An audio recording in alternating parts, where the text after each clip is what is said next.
Bienvenue dans cette nouvelle vidéo, je suis ravi de vous retrouver ici. Aujourd'hui, on a un sujet super intéressant qui est la fonction Top N dans Power BI. On va regarder comment trouver le top 3 clients, mais vous pourrez l'appliquer à toutes sortes d'analyses dès que vous voulez trouver un top, le top 3, le top 5, le top 10. Et bien, c'est très utile de connaître cette fonction et j'espère que vous êtes prêts parce qu'on est parti. Avant de commencer, je vous invite à récupérer le fichier de démonstration. Je vous ai mis le lien en description, donc vous avez simplement à vous inscrire. Et moi, je me chargerai de vous envoyer le fichier que je vais vous présenter aujourd'hui. Et donc, ça vous donne l'opportunité de pratiquer et j'espère d'apprendre de nouvelles choses avec moi. Alors maintenant, jetons un coup d'œil à notre point de départ. On a un tableau très simple qui nous donne pour chaque client le chiffre d'affaires. Par exemple, Michel a fait 35 000 $ et vous voyez qu'on peut sélectionner la région qui nous intéresse, Canada, États-Unis, mais actuellement je suis sur la France et notre objectif c'est d'identifier le montant des 3 meilleurs clients automatiquement. Donc je vais basculer sur n'importe quelle région et je pourrais en un coup d'œil voir le montant généré par mes 3 meilleurs clients. Pour ça, on va créer une mesure. J'ai déjà créé ici une première mesure qui s'appelle le chiffre d'affaires et qui nous permet d'avoir le chiffre d'affaires de mes clients. Et on va créer une nouvelle mesure en faisant un clic droit ici, nouvelle mesure. Et je vous propose qu'on l'appelle vente top 3. Et là, on a besoin de cette fameuse fonction top N. Alors premièrement, je vais revenir à la ligne, je maintiens Shift et Entrée pour aller à la ligne et je vais créer une variable. Donc je tape VAR et cette variable, je vais l'appeler tableau top 3. Ici, je veux créer un tableau intermédiaire qui va me lister mes 3 meilleurs clients. Et pour ça, on va utiliser la fameuse fonction top N. Donc on peut entrer la fameuse fonction top N et elle va prendre en compte 3 arguments. Le premier, ça va être 3, c'est le nombre de clients que je veux afficher. Moi, je veux mes 3 principaux clients. Le deuxième, c'est le tableau où je vais aller chercher ces 3 valeurs. Et ici, on s'intéresse aux clients, donc on va taper client pour le deuxième argument. Troisième et dernier argument, comment je trie justement ces clients pour obtenir le top 3 ?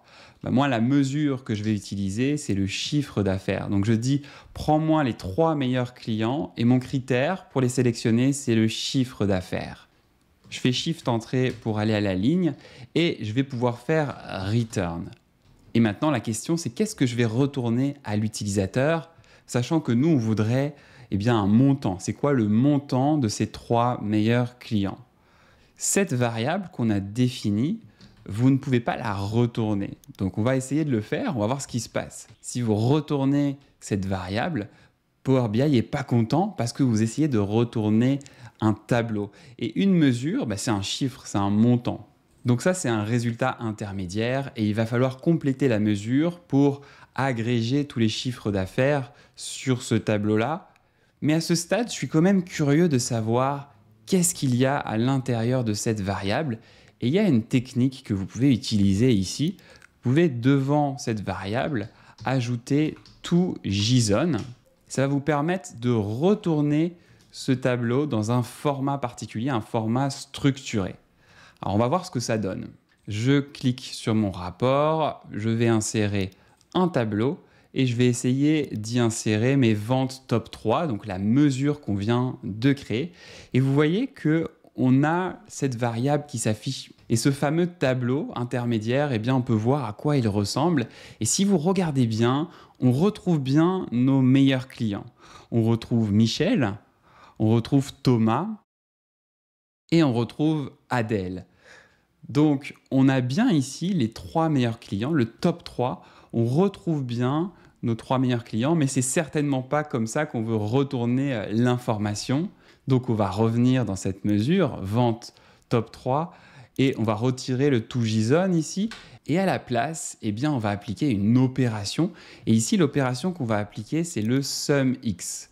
Le SUMX, c'est un itérateur, donc il va itérer sur chacun de mes clients. Ici, on a 3 clients et on va appliquer une opération. Ici, l'opération, c'est je veux récupérer le chiffre d'affaires de ces 3 clients. Donc on voit ici, il va passer sur Michel, ensuite il va passer sur Adèle, ensuite il va passer sur Thomas et il va agréger, il va faire la somme de tous les chiffres d'affaires. Et si vous validez cette mesure, vous allez voir que cette fois-ci, on a uniquement un résultat, un montant qui apparaît. Je vais simplement venir réduire ce visuel et pour que ce soit plus visuel, je vais le transformer en carte. Je vais sélectionner ici la carte. Il faut aussi que je m'occupe de formater correctement ma mesure. Donc je vais cliquer ici sur Vente Top 3 et je vais aller choisir un formatage en dollars. Et là, ça devient intéressant. Je dis que mes 3 principaux clients, eh bien, ils me rapportent 73 000 dollars. Et si je sélectionne une autre région, par exemple, je pars en Australie, eh bien, en Australie, mes 3 premiers clients, on est à 80K. Si je pars au Royaume-Uni, on est à 102K. Évidemment, on s'est intéressé au top 3, mais vous pourriez très bien vous intéresser au top 10, au top 20. Il vous suffit simplement de récupérer cette syntaxe-là, de la copier. Et par exemple, on va faire ensemble un top 20. Donc, dans mesure, je fais une nouvelle mesure. Je vais coller exactement l'expression de mon top 3, sauf que je vais remplacer le 3 par un 20 aux différents endroits. Ici. Et j'ai ma nouvelle mesure qui est prête à être utilisée. Dupliquer la première carte que j'avais créée ici. Je vais la dupliquer et j'ai une nouvelle carte qui apparaît. Et je peux appliquer mon top 20 ici sur cette mesure. Je vais devoir formater le top 20 également. Donc je vais cliquer sur la mesure du top 20 et je vais cliquer ici sur dollars. Et je vois que mon top 20, on était à 235K. J'espère que ce tutoriel vous a été utile. Dites-moi en commentaire qu'est-ce que vous pensez de cette technique. Est-ce que ça vous intéresse que je vous montre d'autres exemples dans ce genre-là, qu'on aille encore plus loin dans l'utilisation de ces fonctions? Bref, dites-moi ça en commentaire. Je compte également sur vous pour mettre un like et on se retrouve dans la prochaine vidéo. Ciao!